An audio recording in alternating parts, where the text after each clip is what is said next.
Gostaria de ler o capítulo 27 do livro de Jó, não todo o capítulo, vamos ler até o versículo 27, para a ministração desta noite.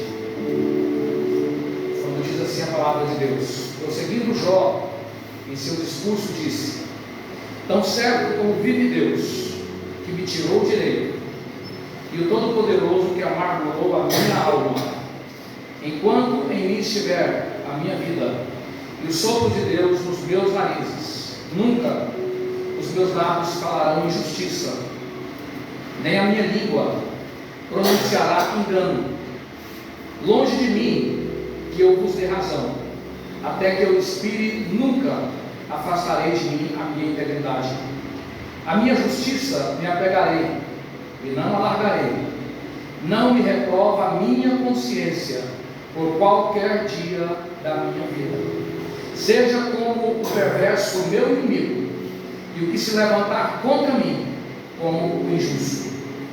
Senhor Deus Todo-Poderoso, mais uma vez nós oramos ao Senhor em nome do Senhor Jesus e nos humilhamos ante a tua face, na consciência de que esta é a tua palavra, e de nós mesmos nós não temos nada a acrescentar, de nós mesmos nós não podemos tocar com a tua salvação o coração de ninguém. Te pedimos, ó Todo-Poderoso Espírito Santo de Deus, que nos momentos restantes o Senhor possa operar no coração de cada um, segundo os teus propósitos eternos, infalíveis, perfeitos, que são, meu Deus. No nome de Jesus, da nossa oração. Amém. Amém. Num dado momento da história, quando a reforma protestante já avançava na pessoa de Martinho Lutero, quando ele já havia fixado as 95 teses na igreja de Wittenberg, dentre os vários dizeres, colocava que só pelo sangue de Jesus a salvação era possível, refutando ele credo humanista que arrogava às autoridades humanistas autoridade sobre a palavra de Deus através de seus dogmas, né? E à medida que a tensão entre o reformador foi aumentando, ele foi intimado pela igreja romana na época, com a presença do rei, com a presença de prelados de várias partes do mundo, e a ordem era para que ele retratasse incondicionalmente, se prostrasse incondicionalmente perante a confissão humanista, negando todas as suas afirmações que prejudicavam, segundo eles, o propósito da Santa Igreja. E diante disso, Martinho Lutero respondeu com mais ou menos essas palavras: se eu for convencido à luz da palavra de Deus que eu estou errado, eu de joelhos me retratarei.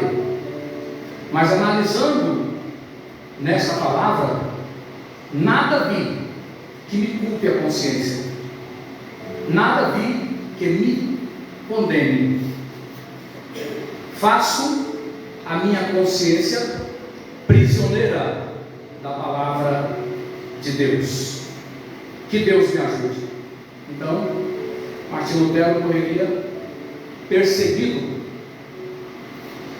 pela concepção de fé romanista, por assim dizer, até o fim da sua vida morreu perseguido, fazendo coro com várias outras vozes.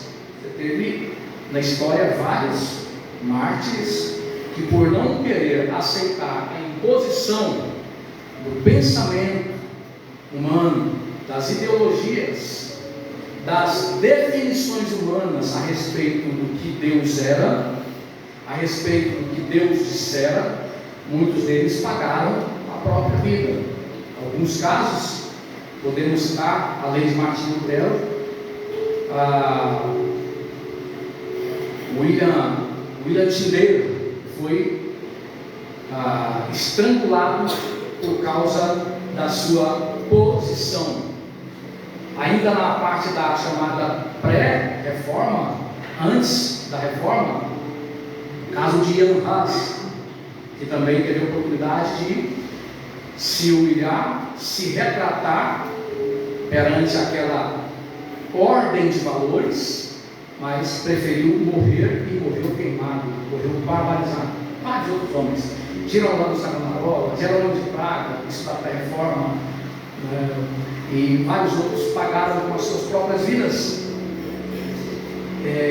Na história da humanidade, a gente pode recuar no passado, lembrar do posicionamento dos mártires, do período chamado patrístico, do período dos chamados pais da igreja, homens que enfrentaram todo o poder férreo do Império Romano, que colocava para eles: aceite a pax romana, ou seja, aceite a paz de Roma e tudo lhes irá bem. Então esses homens, muitas vezes com seus corpos envoltos em encerados de petróleo, que ele queimava lentamente, eles tinham a morte lenta. Outros morriam despedaçados pelos leões, pelas feras, e nesse contexto a maioria, antes da morte final, dava um brado: Maranata, ora vem Senhor Jesus. Não vamos dizer que César é Deus, nunca. Deus é só um, confessado no nome de Cristo. E por que é que nós estamos fazendo essa introdução? Porque exatamente o escritor, o Jó, ele falava exatamente disso: a minha justiça, versículo 6, me apegarei e não a largarei, não me reprova a minha consciência por qualquer dia da minha vida. Quando Martinho Lutero encerra a sua fala, ele faz uso desses termos. Ele diz: a minha consciência, ela é escrava, ela é prisioneira da palavra de Deus. Quando nós analisamos o que acontece com Jó desde o começo desse livro, nós vemos exatamente o desenvolvimento de toda uma situação de cerco, para que Jó ele abrisse mão da convicção de princípios, convicção de valores, para que ele saísse do fundamento. Até aí não explicamos ainda a gravidade de tudo, mas não eram os fundamentos que ele tinha desenvolvido de alguma cultura nobre na época, não eram os valores que ele tinha adquirido de filosofias que pudessem ser exaltadas na época. Ele estava sendo cercado para ele abrir mão dos valores que ele havia recebido de Deus. Ele estava cercado, coagido, cobrado, atacado, para que ele abrisse mão dos fundamentos que ele havia recebido da parte de Deus. E esses fundamentos, esses valores, esses princípios, não eram princípios só para a sua vida, mas dizia respeito aos princípios para as gerações vindouras. Dizia respeito ao propósito de Deus para a humanidade como um todo. Esses valores tinham que ser renunciados, negados. Recuando um pouco mais no começo da história de Jó, os irmãos percebem que ele passa a ser reprovado naquilo que Deus dissera a respeito dele, naquilo que Deus definir a respeito de Jó. Ele começa a ser reprovado desde o começo pelo próprio diabo, e a repercussão daquilo que o diabo disse, porque aqui no livro de Jó basicamente você tem isso. Você tem aquilo que Deus disse e aquilo que o diabo disse. Basicamente é isso. Aquilo que Deus disse, no que pese as falhas de Jó, que Deus iria repreender lá na frente, mas aquilo que Deus disse estava sendo repercutido nas palavras de Jó. Aquilo que o diabo disse, estaria sendo repercutido nas falas de quem? Da esposa de Jó e depois dos amigos de Jó. Era para abrir mão daqueles fundamentos, era para abrir mão daqueles valores, era para abrir mão daqueles princípios. E quando esse cerco acontece na história de todos os santos, esse cerco vem com toda sorte de ataques. Jó estava atacado, sendo atacado pelo inimigo na sua saúde, nos seus bens, foi atacado na sua família, perdeu todos os seus filhos, foi atacado com relação àquela que era a auxiliadora, a socorredora, né? A ajudadora idônea. Então, a finalidade do sofrimento do justo está aqui bem definida. O justo sofre porque ele, quanto àquilo que ele é, quanto àquilo que ele pensa, quanto àquilo que ele fala e faz, ele repercute a palavra do próprio Deus, os valores do próprio Deus. E mais do que isso, como as pessoas não podem ver Deus, as pessoas veem Deus na vida do justo, na vida daquela mulher, daquele homem a respeito do qual Deus diz que ele é fiel e íntegro.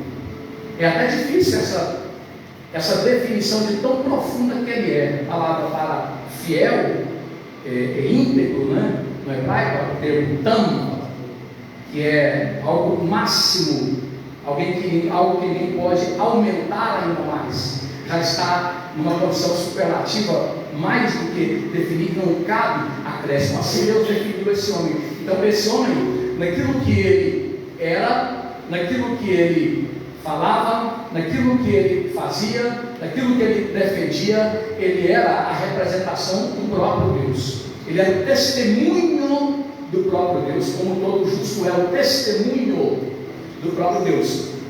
Então, era para que se colocasse de lado todos esses valores, todos esses conjuntos de princípios, de fundamentos. Jó tinha que declinar desses valores, em meio ao sofrimento que estava ali, a pressão estava para que ele abrisse mão de tudo isso. E vale a pena ressaltar, irmãos, que por vezes nós podemos olhar para a verdade que está vivenciada, testemunhada na vida de alguém que é íntegro.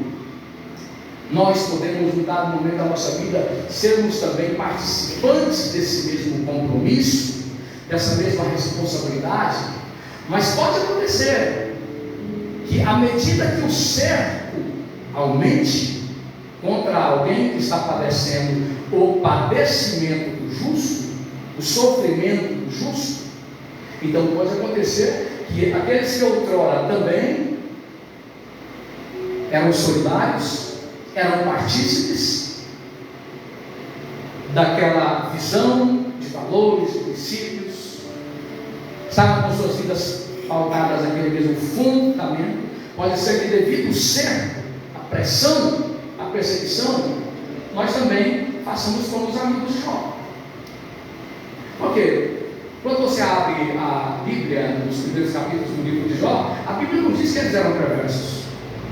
Esses homens aparecem ali, e durante vários dias, jejum com Jó, choram com Jó, veem um quadro triste, calamitoso de Jó.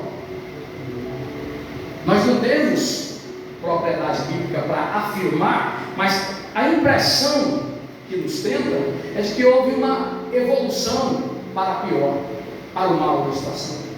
Até porque o contexto fala da queda, né? Quando a gente analisa a Bíblia, o seu contexto aponta a queda, aponta o fato de que o homem caiu daquilo, ou dos valores dos quais Deus nos colocara. Então, nós passamos a ver esses homens que no passado jejuaram, no passado oraram, foram solidários, agora eles estão bastante decididos em fazer coro com o politicamente correto, a voz que ecoa de Satanás.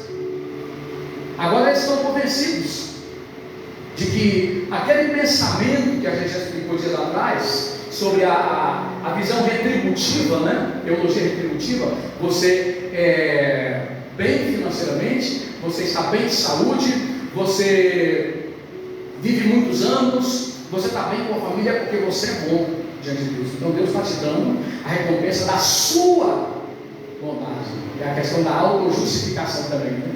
Coloca-se de lado o mérito de Deus, o mérito de Cristo, e atribui esse mérito ao homem. Então o pensamento daquela época era um pensamento que propiciava tanto a autojustificação, que é uma doutrina satânica, quanto o pensamento daquela época também propiciava o quê? A injustiça.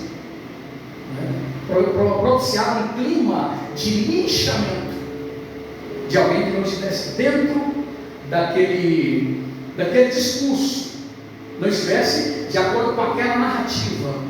Então, esses amigos, entre aspas, agora eles fazem coro com o pensamento geral. E o pensamento geral, nós sabemos de onde é que ele veio. A Bíblia em 1 João 5,19 diz que o mundo inteiro jaz de maligno. A filosofia, a base do mundo sem Cristo é a oposição a Deus. O mundo não é aliado de Deus, o mundo é oposto a Deus. Então esses homens agora fazem coro com, como eu falei, com o politicamente correto. A pressão cedeu provavelmente seus efeitos, né?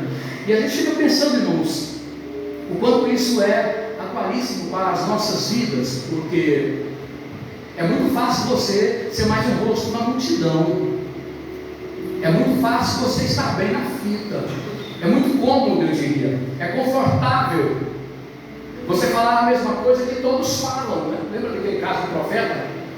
Quando quase 800 profetas falam para o rei Acabe: sobe para Ramote de Gileade, o Senhor vai ser com vocês. E um profeta sozinho destoa daquilo, destoa do politicamente correto, vai sofrer feito um condenado, ousou peitar a situação geral, né? E permanece assim até hoje.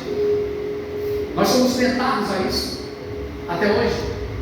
Nós podemos acompanhar uma postura do justo sem maiores problemas, enquanto ele não está tendo maiores consequências também. Mas à medida que as consequências começam a se multiplicar, a tendência das pessoas é recuar.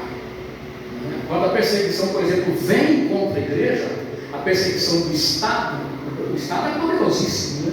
Então, quando o Estado começa a perseguir a igreja, então a tendência de um número grande de pessoas que vão à igreja, que uma coisa é ir à igreja, outra coisa é ser.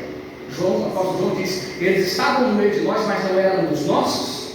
Então a tendência é que as pessoas recuem a ponto de aderir o pensamento geral, e é o pensamento geral, o pensamento do mundo sem Cristo, que está aqui em questão, versus aquilo que Deus disse. Na oposição daquilo que Deus disse está o pensamento. Aqui, como ministramos anteriormente, estão representadas as ideologias, estão representadas, estão dizendo presente, estão marcando presença aqui nesse conflito, estão marcando presença as N narrativas, os discursos convenientes estão todos aqui, fazendo um apelo para que não exista ninguém que se oponha a essa situação, né? E a gente fica pensando que na visão, no entendimento de que essa é uma perspectiva da história dos justos, e da história dos justos, sobretudo porque você pode entender aqui a realidade também messiânica, quando ele está sob pressão intensa, né?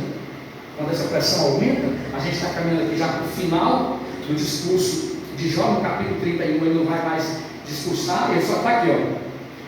Já lavei a minha queixa, já registrei meu depoimento diante do Senhor, vou aguardar para que Ele me responda. Então, ele tem essa manifestação: eu não vou abrir mão da minha integridade. Em outras palavras, eu sei que Ele me justificou. Vocês estão querendo me condenar, mas Ele me justificou. Vocês estão querendo me sentenciar, mas eu fui por Ele absolvido. Lembrando a ida de Anás, quando ele estava já prestes a ser executado cruelmente, numa fogueira, e antes disso ser estrangulado.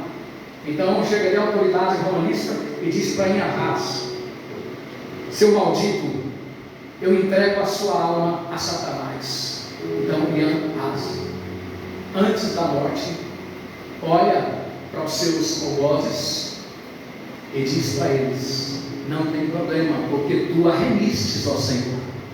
Glória a Jesus. Aleluia. Então a esperança inquebrantável do justo, o colocando acima de todas as vozes que querem fazê-lo ajoelhar-se, querem fazê-lo prostrar-se.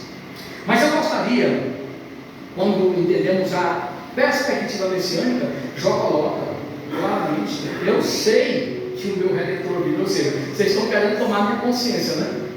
Vocês estão querendo promover uma lavagem cerebral em mim, vocês estão querendo me reeducar, me doutrinar, vocês estão querendo me emergir nas ideologias de vocês para que eu esqueça meus valores, eu esqueça meus princípios, eu esqueça quem é o Senhor, eu esqueça quem é o meu Deus. Vocês se lembram dos casos de Ananias, Misael, Azarias e Daniel? Todos eles tiveram os nomes trocados, né, por esse politicamente correto, né?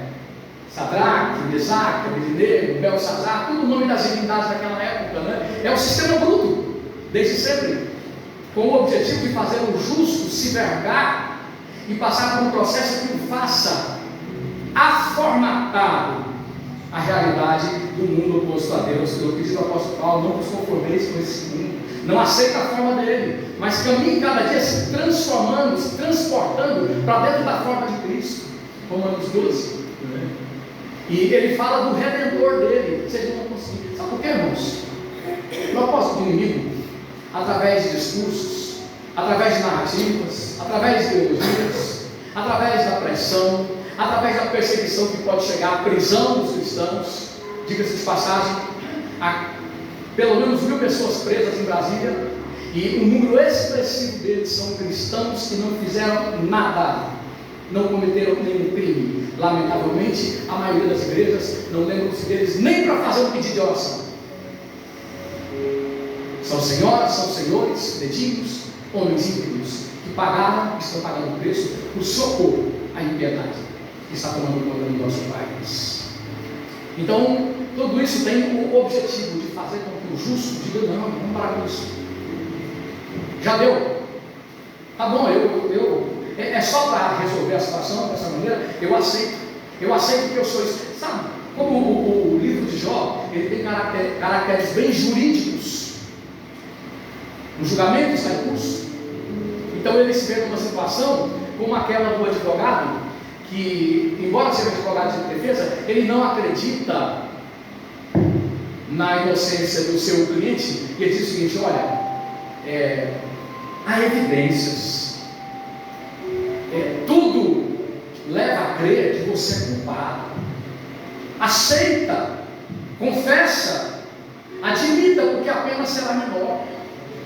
Se você admitir, se você confessar, eu consigo fazer uma redução na pena, eu consigo atenuar essa situação que está toda contra você. Ceda, recue. Foi diante das vozes da maioria que os servos de Deus caminharam para o martírio. Testemunha, Jó está aqui como testemunha da verdade. Então, ele me matará, mas eu defenderei o meu procedimento diante dele. É uma das expressões de Jó. Ainda que ele me mate, eu nele confiarei. Não há nenhuma possibilidade de recuar. Não há nenhuma possibilidade de ceder o mínimo que seja. Eu não vou ceder. Algo está posto aí, para que eu negue meu Deus, negue minha fé, para que eu transija com os valores da impiedade. Eu não vou ceder, não tem nada. As consequências é com Deus e com os meus algozes, mas eu não vou recuar, não tem nada. E ele ainda faz uma expressão, ele ainda profere uma palavra falando da justiça de Deus. Versículo 7: seja como um perverso meu inimigo, e o que se levantar contra mim como injusto. Ou seja, ele tinha a convicção de que aquela batalha era uma batalha de Deus, aquela batalha que tinha uma manifestação no discurso, na narrativa, nas ideologias. Eu estou usando esses termos porque são muito pertinentes para tudo que estão tentando fazer na nossa época. Estão tentando fazer lavagem cerebral nas nossas crianças, nos nossos senhores, nos nossos adolescentes, nos nossos jovens, nos nossos velhos. Está uma maldita de uma emissora como essa Rede Globo e todas as outras, praticamente todas as outras, comprometidas em doutrinar, em condicionar ideologicamente nossas famílias. Então, por isso eu estou usando esses termos para ajudar os irmãos a se orientar. Então, ele coloca: isso aí é contra Deus. Toda essa situação que se levanta contra mim é contra Deus, porque o que eu estou passando é pela causa dele. O meu testemunho é o testemunho dele. O homem de Deus, ele está para a palavra de Deus como a sua cabeça está para o seu trono. O homem de Deus, a mulher de Deus, quanto ao seu testemunho, quanto à sua vida, quanto à sua existência, ele está para a palavra do próprio Deus, como os rios estão para os mares. Ele é, nesse sentido, a palavra de Deus que querem que ele renuncie, querem que ele negue, querem que ele recue com relação ao seu compromisso. E Jó está dizendo: não tem chance, não tem a mínima chance de que eu faça isso. Eu vou sofrer até o fim. Ele acreditava que ele ia morrer. Ele acreditava que dessa situação ele não sairia vivo. Ele tinha esse pensamento: eu vou morrer. Tudo leva a crer, eu estou apodrecendo, as pessoas não podem sequer conversar comigo, não suportam o meu ar, minha carne está sendo devorada por essa enfermidade, eu não tenho ninguém, não tenho mais nada, eu vou morrer. Mas não há chance de que eu recue quanto aos valores que, vindos da parte de Deus, me deram o caráter dele, me levaram a refletir o caráter do próprio Deus. Veja, a palavra de Deus, ela revela Deus. Quando você vê um homem comprometido com a palavra de Deus, você vê alguém comprometido com o caráter de Deus, com o que Deus é. Não é oratória, não é discurso, não é a defesa de uma tese. A pessoa com uma visão natural não pode compreender isso, não vai compreender nunca. O homem natural não vai compreender isso nunca. É algo elevado demais para ele entender. Por isso que por vezes ele prefere essa demagogia, os aplausos da plateia, os gritos de ovacionamento da torcida. Não corre atrás disso, ele não pode entender. Então ele se chafude nessa condição humilhante. Mas o homem espiritual, ele está comprometido com valores infinitamente maiores. O compromisso dele não é um grande compromisso, é simplesmente o maior dos compromissos. Agrada-me, ó Deus, em fazer a tua vontade. Não tem problema as consequências que se multiplicam, mas o que eu preciso fazer é cumprir o propósito para o qual eu fui constituído. Paulo, sendo consolado pelos irmãos, quando ele ia para Jerusalém, então disseram para ele: olha, pelo Espírito de Deus, sabemos que você vai ser preso, vai sofrer sérias consequências em Jerusalém, não vá para Jerusalém. E ele diz em Atos 20: o que vocês estão fazendo? Me contristando o Espírito. Eu estou disposto não apenas a ser preso, não apenas a sofrer, mas também a ser morto, desde que eu cumpra o ministério que eu recebi da parte do Senhor Jesus. Sabe o que eu aprendo, irmãos, nessa palavra, com Jó e com todos os homens de Deus que estão sofrendo pela causa? Das muitas coisas que nós podemos aprender é que Deus não nos garantiu, como o Evangelho da prosperidade, o Evangelho da teologia coach. Deus não nos prometeu, Deus não nos garantiu um percurso sem dor, um percurso sem perda, um percurso sem tragédia. Deus nunca prometeu isso. Ele nos garantiu, no entanto, que independente das idas e vindas do percurso, independente das perdas, das tragédias, o final será a nossa vitória. Termine quando terminar, terminará com a vitória do justo. Nós não temos problemas, então, confusão quanto ao tempo e quanto à intensidade das tragédias, porque o tempo pertence a Deus. Não importa, terminará com a vitória dos justos, terminará com o testemunho dos justos sendo vindicado pelo próprio Deus. Por isso que ele fala do meu Redentor. É muito interessante porque nosso compromisso não é com os resultados. Eu estou servindo a Deus para a minha vida material melhorar. Eu estou servindo a Deus para ver se eu vou ser curado. Eu estou servindo a Deus para ver se eu tenho menos problemas, menos dificuldades. Não, pessoas se aproximaram de mim e disseram para mim: você acredita mesmo que se eu for para a igreja a vida melhora? Eu disse: não, acredito. Isso não é o propósito de Deus, esse não é o chamado de Deus. A vida melhorar para você, mas é você melhorar para Deus. É o seu caráter ser trabalhado, ser mudado, ser moldado segundo o caráter de Deus. Esse é o propósito de Deus. Não é quanto a você, é quanto a Ele em você. Não é a sua glória, é a glória de Deus. Não é você de cabeça erguida, é Ele sendo exaltado na sua vida. E quando isso foi compreendido pelos homens de Deus na história, eles regozijaram-se. Quando saem espancados da presença do Sinédrio, ali no capítulo 4 de Atos, os apóstolos saem regozijando-se por terem sido achados dignos de sofrer pela causa, a única causa justa que existe, a causa do Evangelho. Regozijavam-se por causa disso. Uma satisfação ter sido aceito, ter sido incluído nas fileiras desse exército glorioso. Então esses homens viviam para o propósito de Deus, e esse propósito de Deus estava bem definido no compromisso em defender sua palavra. Em defender sua palavra. Defender sua palavra, que a cada dia mudava-lhes, aprimorava-lhes o caráter, aproximando-nos cada vez mais do caráter de Deus, do caráter de Cristo. Defender a sua palavra para oportunizar a conversão daqueles que porventura crescem. Defender a sua palavra para registrar como testemunho contra aqueles que não crescem. Expressões da Bíblia nos ajudam nesse sentido, como por exemplo os Salmos 33, versículo 6. Os céus serão criados mediante a palavra do Senhor, e todos os corpos celestes pelo sopro da sua boca. Os céus foram criados mediante a palavra do Senhor, e todos os corpos celestes pelo sopro da sua boca. Vocês estão entendendo a relação entre a palavra Deus e sua palavra, que depois vai repercutir na conduta dos homens de Deus?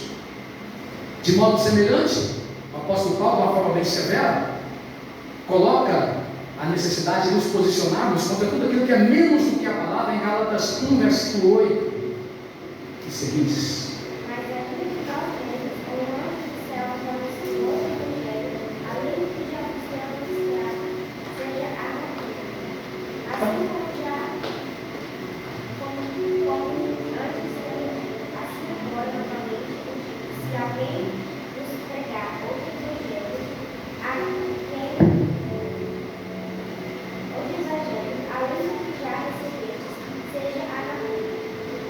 o apóstolo Paulo coloca isso. Se alguém quiser colocar para vocês outra visão de vida, outro evangelho, que não aquilo que foi posto por Deus, declare isso maldito. Os versículos 8 e 9, ele coloca isso. A resistência do crente em nunca transigir com a aceitação de algo que seja mais ou menos do que aquilo que Deus colocou em sua palavra. Da mesma forma, em termos mais regulados, Deus usando Moisés, no capítulo 32, versículo 46 de Deuteronômio, diz: guarda de coração todas as palavras que hoje lhe declarei solenemente, para que ordenem aos seus filhos que obedeçam fielmente todas as palavras desta lei. Elas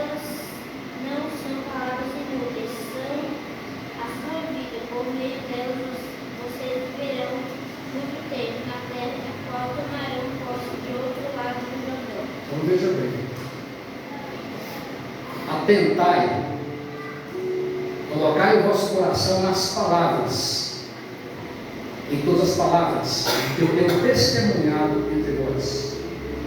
Porque esta palavra, ela não é coisa qualquer. Esta palavra é a vossa vida. Quando somos pressionados para negar aquilo que recebemos de Deus, estão nos pressionando para jogarmos o nosso cérebro fora e ficar com as ideias deles. Quando estamos pressionando para abrirmos mão daquilo que recebemos da parte do Senhor, estão nos pressionando para abrirmos mão da nossa vida. Esta palavra é a vossa vida, e é através desta palavra, é por esta palavra que vocês vão entrar. Esta palavra que vai fazer prolongar os vossos dias na terra que ides a possuir para além do Jordão. Da mesma forma, ainda repercutindo em sua palavra, o apóstolo Paulo fala para o seu discípulo Timóteo, na agressiva cultura greco-romana que queria que a igreja se prostrasse perante suas narrativas, suas ideologias, suas filosofias, seus discursos.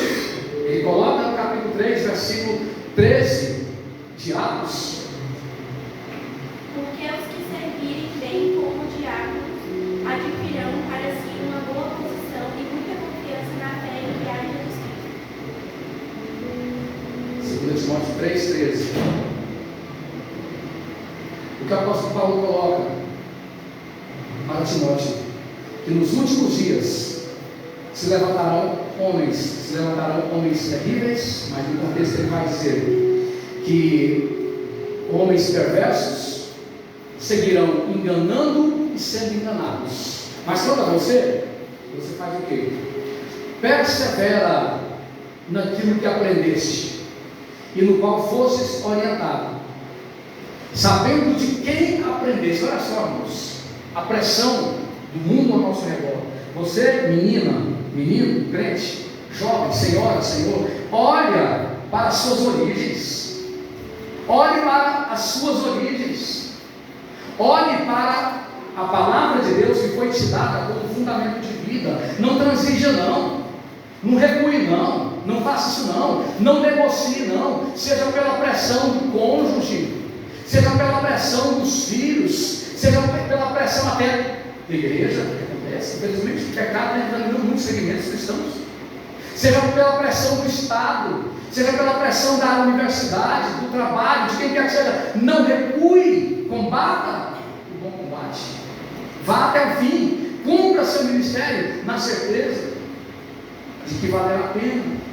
Eu fico pensando, irmãos, nesse momento em que nós ouvimos a palavra de Deus, é um momento ímpar. Você está recebendo a genuína palavra de Deus, palavra que vai te dar uma consciência de existir, uma consciência de ser, e mais do que isso, a consciência verdadeira de existir, a consciência verdadeira de ser, quanto à imagem e semelhança de Deus na sua vida. Paulo fala para Timóteo: você recebeu essa palavra aí desde a sua infância. Essa palavra é a que pode te tornar sábio para a vida eterna pela fé em Jesus Cristo. Olha, você tem uma origem, você tem uma história em Deus. Não fique olhando para o mundo com olhos de pidão, com olhos de Noé. Infelizmente, tem não poucos crentes que não têm essa consciência de existir em Deus, porque o discipulado não teve muita chance, a sã doutrina não teve muita chance, as boas escolas dominicais estão vazias, são gatos pingados que por aí andam, lamentavelmente. Um número muito grande de crentes não pode ouvir uma fumaça de churrasco, ele não vai mais para a escola dominical, ele não pode receber um convite. Infelizmente, um número muito grande de ministérios só vivem de eventos, e esse evento em prejuízo da sã doutrina. Então, continuamente, a exposição da palavra, que nos leva a essa consciência de identidade, né? Essa consciência de ser, é prejudicada. O discipulado verdadeiro, ele sofre contínuos picos de interrupção. Quando quando nós colocamos que Jó não iria abrir mão da palavra de Deus, ele também estava dizendo o seguinte: eu não vou abrir mão de duas coisas. Eu não vou abrir mão da identidade de Deus em mim, e consequentemente eu não vou abrir mão da minha identidade. Eu não vou fazer isso. Eu não vou permitir que eu seja aformatado. E quando a gente coloca aqui, a partir do capítulo 31, ele encerra a sua fala. O que ele está exaltando aí é o seu relacionamento com Deus, apesar da dor insofrível, apesar de ele achar que Deus o abandonou, mas ele está exaltando em meio à dor o seu relacionamento com Deus como o seu único bem. Tem ninguém do meu lado mais. Não posso ter nenhum ombro para eu chorar, porque se eu contar com os ombros que estão aí para eu chorar, eles querem que eu abra mão da minha identidade em Deus e da identidade que Deus me deu. Eles querem que eu abra mão dos meus valores. Nesse sentido, eu concordo com um ditado muito popular que diz que assim, nessa situação, é melhor só do que mal acompanhado. Até porque quando você está só com relação aos homens, porque você está comprometido com Deus, você está mais do que bem acompanhado. Por mais que as situações sejam críticas, por mais que a crise se intensifique. Então Jó estava determinado: eu não vou abrir mão da minha identidade, da identidade de Deus em mim e da minha identidade resultante dessa comunhão dele comigo. Eu fico pensando na realidade disso no dia a dia, né? E a gente às vezes até repete certas colocações para ver se a mente das pessoas fixa de uma vez. A carência muito grande das pessoas é pela aceitação. E essa carência, ela se acentua à medida que a necessidade aumenta. Necessidade de amigos. Jó estava vivendo uma necessidade de amigos verdadeiros. Os que ele tinha eram consoladores modestos. Necessidade de família. A família estava ausente para Jó. Necessidade por causa das suas dores insuportáveis, ausência da saúde. A necessidade da condição financeira que se transformara em pó. O homem mais rico daquela época, da noite para o dia, ficou sem nada. Necessidade, necessidade, necessidade. E o diabo, ele explora bastante a intensidade das necessidades. Vocês lembram lá no capítulo 4 de Mateus, né? Esperou ali 40 dias quando a fome estava crítica, aí atuou. Toma cuidado. A necessidade aflorada, ela pode ser a chance do inimigo de desmontar por completo quanto aos seus valores, quanto aos seus princípios. A valorização que possamos dar à necessidade. É por isso que é muito triste quando muitas pessoas estão em casa nesse momento, atendendo às suas necessidades, em prejuízo desta comunhão aqui com Deus. A necessidade está falando mais alto do que o relacionamento com Deus. É por isso que, infelizmente, a comunhão com os santos não tem mais o valor que tinha antigamente, porque as necessidades variadas que são, elas estão falando mais alto. O apóstolo Paulo chega a falar de Demas, dizendo: ele me abandonou por amor ao presente século, as necessidades sendo mais relevantes do que a comunhão com Deus, que é a real necessidade. Mas a necessidade também, ela pode ser, por mais aflorada que ela esteja, a oportunidade de você dar um testemunho próprio de todos os santos. Jó estava ali como testemunha, em meio à crise, em meio a tudo que lhe faltava, ele estava ali como testemunha, para colocar exatamente isso, que ele tinha convicção de que a causa dele seria vindicada. Ele tinha convicção de que ele tinha um redentor, de que apesar de olhar para um lado e para o outro, não ver nenhuma solução, haveria, ali ele teve, sem a compreensão que os irmãos que têm a seu favor 2000 anos de cânon bíblico, ele não tinha isso na sua época, período patriarcal, período bem recuado da história. Ele não tinha a Bíblia como você tem, mas ele tinha a compreensão pela graça que sempre reinou soberanamente, de que ele seria reivindicado, a justiça seria feita. Isso nos mostra que há esperança do justo. ela extrapola todas as referências de perda e de fracasso dessa vida. Também a esperança do justo, ela extrapola todas as referências de sucesso. Porque quando Jó perde tudo, ele diz: eu recebi o bem de Deus e eu não vou receber o mal. Ou seja, irmãos, verdadeiramente as palavras elas fogem para tentar comunicar a realidade, a mentalidade do homem segundo Deus. Porque como é que pode isso? Como é que você vai dizer para um indivíduo sem ter tido encontro real com Jesus: não, Deus está sendo glorificado na sua perda? Você perdeu família, perdeu saúde, perdeu bem, ele vai entender? Nunca. Eles dizem que se tiver saúde é o que importa. Mas Jó, ele era levado a essa consciência própria de todos os santos. Deus que deu, Deus toma. Glória a Deus pela perda e glória a Deus pelo ganho. Louvarei ao Senhor em todo o tempo, diz o salmista Davi. O seu louvor estará continuamente na minha boca. Na palavra que os irmãos gostam de relembrar, tendo consciência de que a tragédia tomaria conta da sua nação, do seu povo. Abacuque questiona Deus, confronta Deus: como é que você vai fazer isso? Usar um povo pior do que nós, para nos dar lição, para nos corrigir.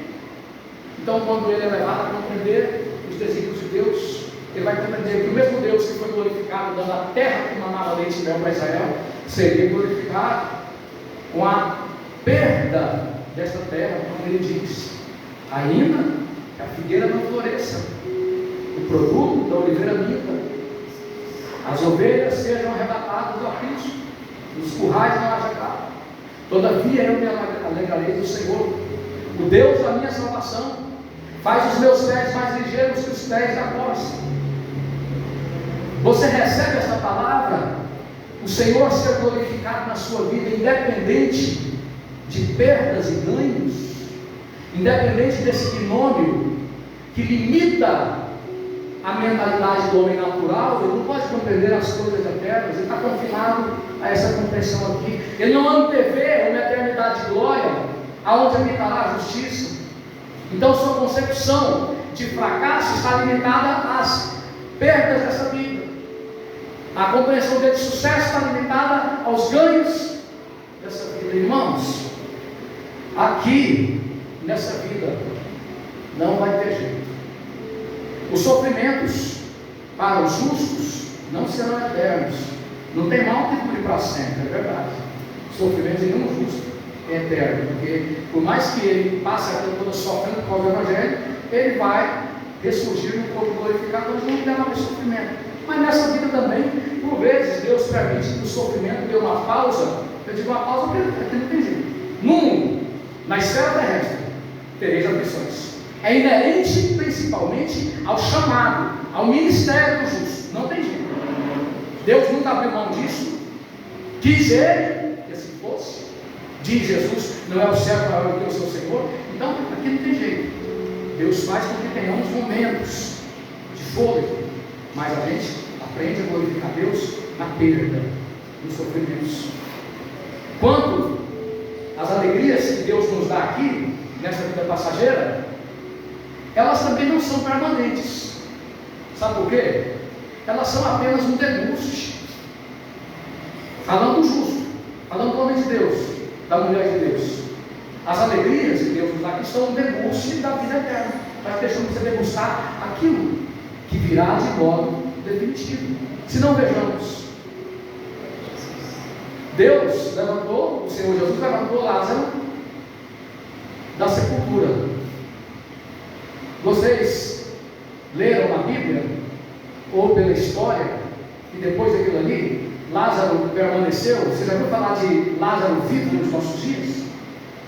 Ele foi levantado da morte, mas ele voltou para o lugar da morte, porque ele foi só um deguste da vida eterna que irá manifestar-se. Curou muitas pessoas que estavam prestes a morrer. Ele fez o quê? Duas coisas. ele adiou a morte. Não vai agora. Para você saber que aqui as aflições são presentes. Então,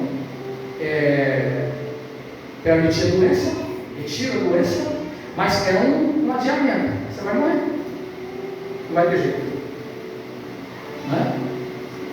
E quanto ao papel do justo, a visão do justo, ele é levado a essa compreensão. Eu estou aqui como um soldado. Eu presto continência ao meu general. O que ele quiser, eu faço. Eu sou seu soldado. Paulo, em 2 Timóteo 2, 4, fala: ninguém que deseja agradar aquele que o alistou para a guerra se embaraça com as coisas dessa vida, a fim de agradar aquele que o alistou. Eu estou aqui para servi-lo na perda ou no ganho, na tristeza ou na alegria, na guerra ou na paz. O que me importa é a vontade dele se cumprir na minha vida. Meu galardão, minha realização, meu contentamento é saber que ele me aceitou, que eu fui incluído no ministério. Eu faço parte da única causa justa que existe. Para tristeza ou para alegria, para perda ou para ganho, meu contentamento reside em saber que ele me aceitou quando eu estava fadado à condenação eterna. Eu estava caminhando de forma infalível para o inferno. Pelo seu muito amor com que ele me amou, me remiu, me trouxe das trevas para a sua maravilhosa luz. Isso é tudo.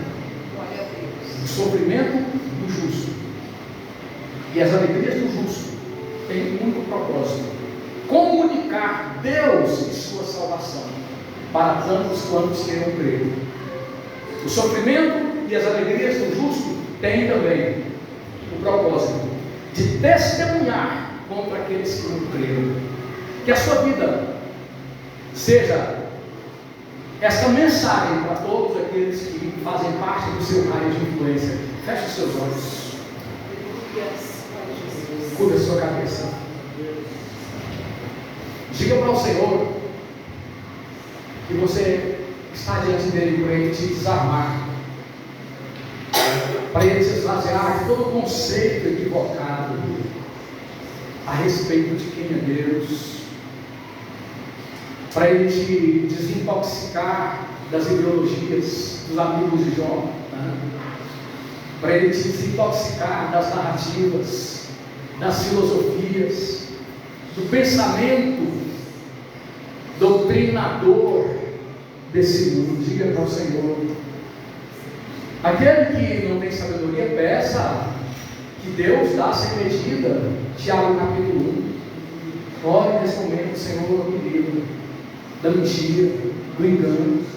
O engano, a mentira, que ao mesmo tempo que é a base dos valores desse mundo, transborda em todos os lugares, em todos os relacionamentos. A mentira, o engano. Liberta o teu povo, Senhor. Livra o teu povo de toda contaminação, de toda falsa doutrina, de todo falso conhecimento, de toda falsa sabedoria. Nos ajuda, Senhor amado, a chegar e a viver no nível de homens como Jó, os heróis da fé, homens que estavam ali comprometidos contigo, independente dos desdobramentos desse comprometimento, independente do que resultasse publicamente, popularmente, independente das reações. Esses homens estavam ali comprometidos em defender a tua fala, a tua palavra, em defender o que o Senhor é e o que o Senhor diz na tua palavra, Pai. Nos ajuda, Senhor. Nos ajuda, Senhor, a não mergulharmos na visão do Evangelho da prosperidade, do Evangelho da conveniência, do Evangelho do quem dá mais, do Evangelho coach, que orienta as pessoas para que elas reivindiquem de Deus o mérito que só existe em Cristo. Nos livra, Senhor. Livra nossas crianças, nossos jovens, nossos velhos, nesse tempo onde a apostasia avança tanto. Nos ajuda, Pai.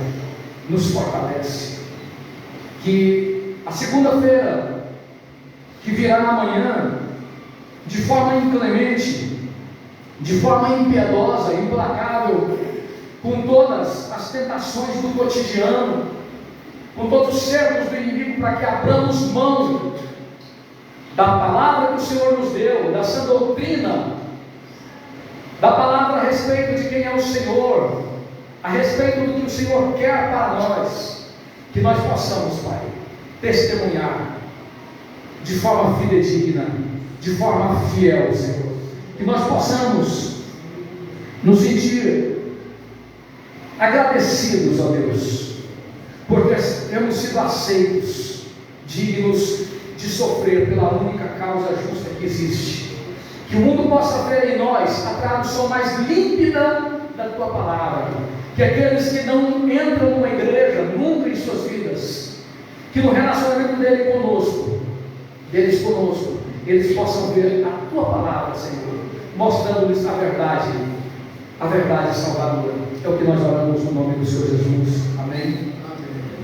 Nós temos aqui a visita do Auan, da Irmã Maria Auxiliadora. Nossa gratidão pela visita de vocês. Sintam-se em casa, serão sempre bem-vindos. Amém? Ainda de olhos fechados, de cabeça curva, nós vamos ministrar a palavra de Deus, a bênção apostólica sobre a sua vida. Que dessa forma, o amor de Deus Pai, as consolações do Espírito Santo de Deus, a graça do Senhor Jesus, seja sobre a sua vida hoje e eternamente. Seja a sua vida vencedora no testemunho próprio, fiel, de todos os santos profetas e apóstolos ao longo da história. Que a sua sorte seja contada com a sorte desses homens, a respeito dos quais a Bíblia diz que o mundo não era digno. Assim seja a tua sorte também, em nome do Senhor Jesus. Que assim seja em nome do Pai, do Filho e do Espírito Santo. Todos digam amém.